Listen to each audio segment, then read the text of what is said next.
Sniper decoys. Dummy head. World War I. The First World War saw extensive use of snipers in combat.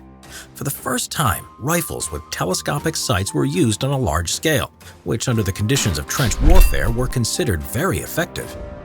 At first, the German Imperial Army were the only ones to seriously consider scoped rifles. As soon as the British and French were aware of the German successes with scoped rifles, they also introduced them to the battlefield. Even though sharpshooters existed before, it was the introduction of scopes that allowed them to shoot accurately at very long distances. With a scoped rifle, a good marksman was able to acquire his target very easily. He could kill an enemy that barely protruded his head over the trench parapet if he was fast enough.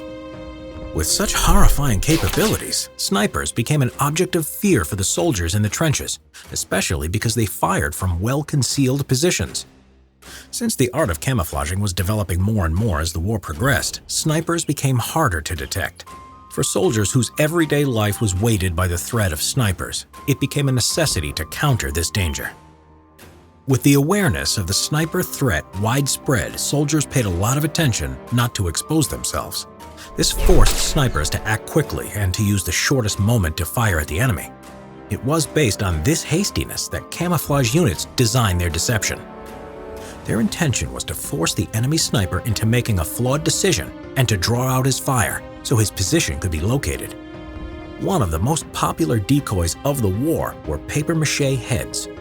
Papier-mâché was a very popular material before the war and was used in making dolls and various components for amusement parks, carnivals, and expositions.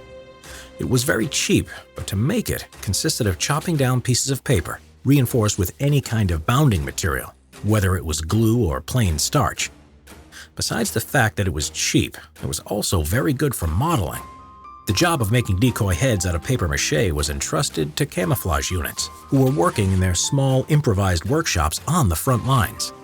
Sculptors working in these workshops made a huge variety of decoy heads with great precision and resemblance to real human heads.